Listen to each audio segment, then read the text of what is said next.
1-2.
Michael Graham. I'm a board member with the National Transportation Safety Board.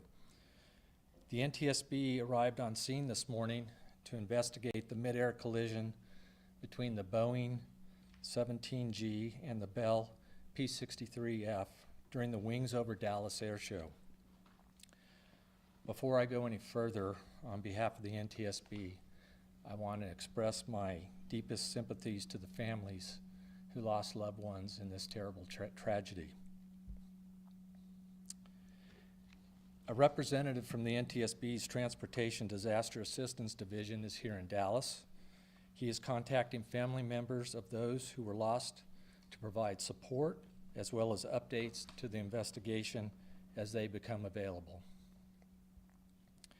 The NTSB is an independent agency charged by Congress to investigate all civil aviation accidents and significant accidents in the other modes of transportation. We are on scene to gather perishable evidence. Our team methodically and systematically reviews all evidence and considers all potential factors to determine the probable cause. This is the beginning of a long process. We will not jump to any conclusions, and the information that I will provide you today is preliminary. A preliminary report of the accident is expected in 4 to 6 weeks. However, a full investigation lasts 12 to 18 months before a final report is released.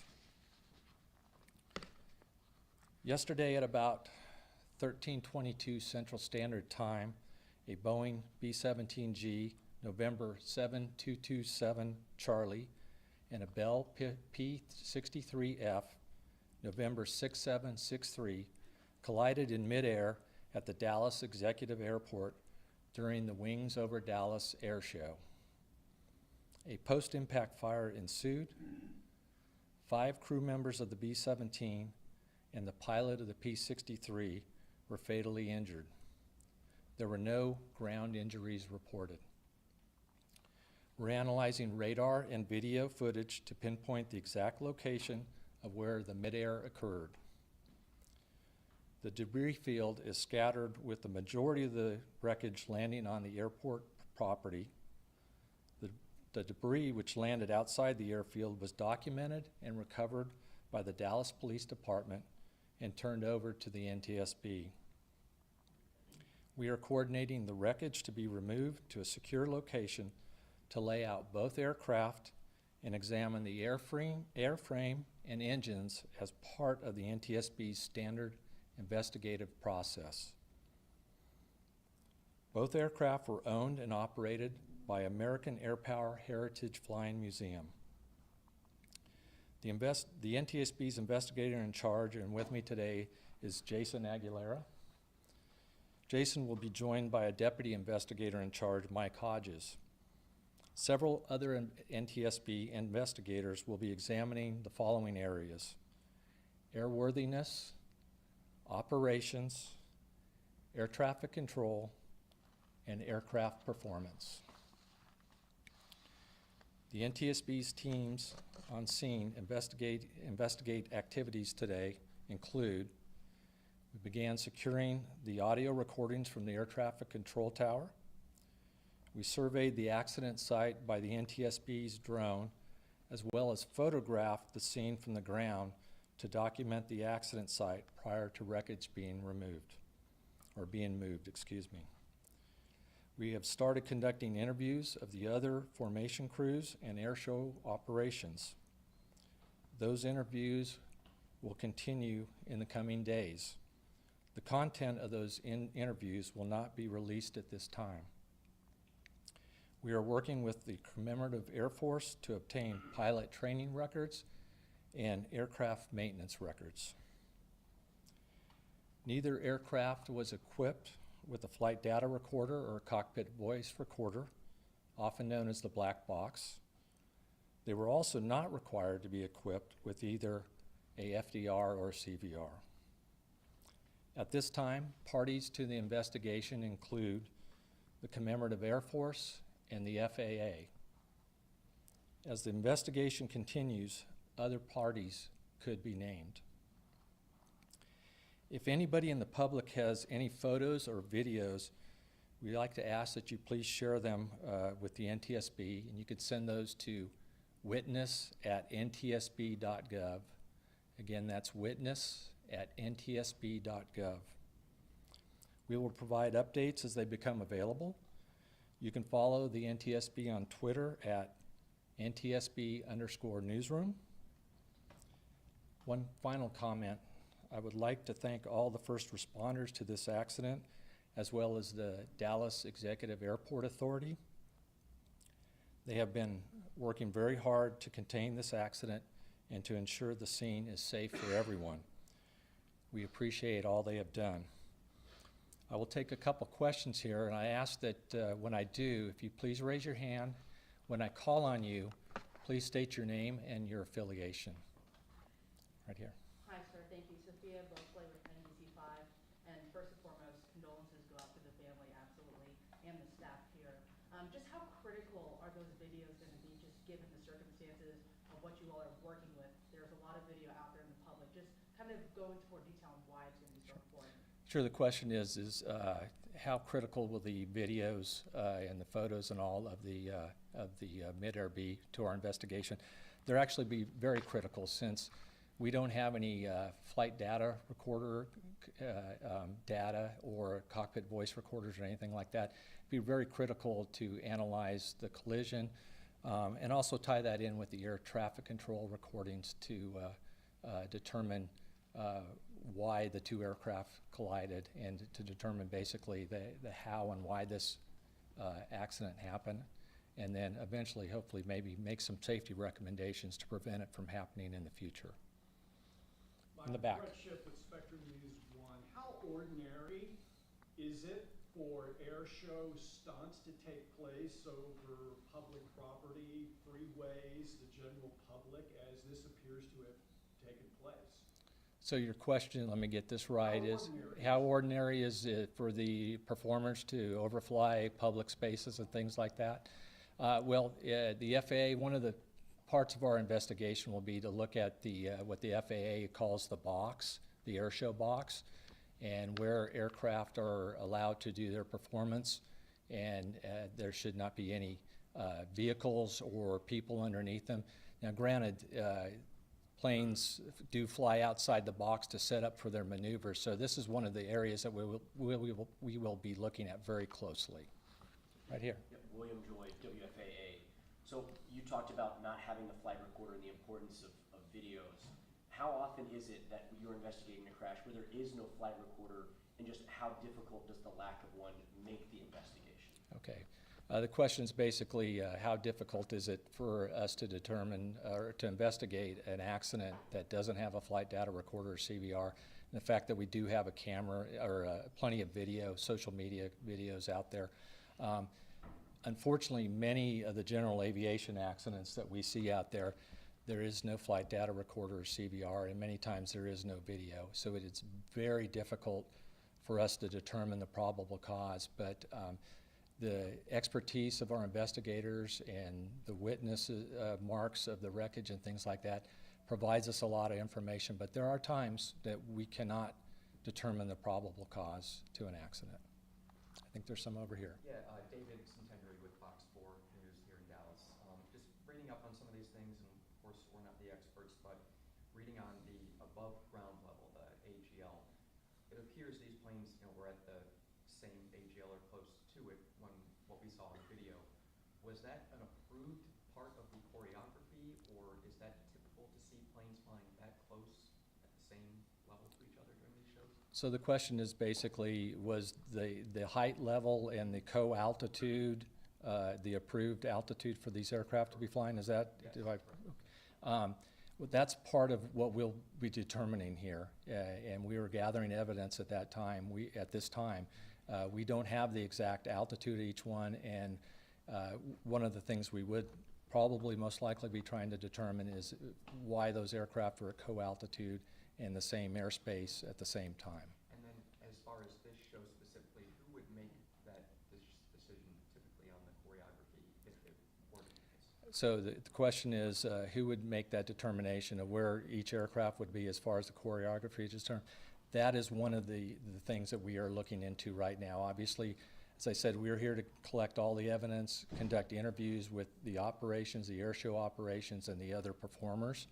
And that'll be part of our analysis over the weeks and months to come to determine that question that you've asked there. Yeah, I think there was some over here, oh, right here. Jeff Cook, ABC News. I think a lot of people watching from home are wondering this is similar to his question, what laws and rules there are surrounding air shows. Obviously, a lot of spectators around. Obviously, there's businesses around. They have to fly over those in order to get into the box. Can you just give us some context onto what rules and regulations there are about putting on these air shows in terms of safety? So, okay, the question is basically what rules and regulations are out there for performances such as an air show. That's part of our process that we're going to be looking at here. Is there is a designated air show box, and then there's also an exemption that the operators are allowed to fly to. These are briefed normally before the performance and everything. They're also practiced, and that's part of the process that we'll be going through, is trying to determine what those process and procedures were and if they were strictly followed. I'll take 2 more questions. Okay, right here. Again, William Joy, WFAA. I know you said it's still preliminary, but at this point, as you've seen these videos, obviously you've done some of these interviews, is this something that's led you to believe that this is a mechanical failure or a pilot error or what? Okay, the question is basically, do we think it was a mechanical failure or pilot error as part of this? It's too early to tell. Like I said, we're here to basically recover all the evidence of the scene. We're currently starting the removal process of the aircraft, taking it to a secure location where we will look at the airframe itself and the engines and everything to determine that. We will also look into the crew members, and basically we'll look at everything that we can, and we'll let the evidence basically lead us to the appropriate conclusions. But at this point, we will not speculate on what happened. One more. So Lydia with Telemundo 39. Was there like a practice ahead of the show that same day yesterday? And do you know how long they were up in the air before the crash happened? Okay, the question is, was there a practice before the air show? And you're asking specifically yesterday, and then what was the last part of that again? If you know how long they were up in the air before the accident happened. And how long they were up in the air after that. At this point, I don't have that information for you, but most air shows do practices like this. That's one of the things we'll look into, and we'll look into their policies and procedures, like I said, and the rules, and make sure that they were following the appropriate exemptions. Thank you very much.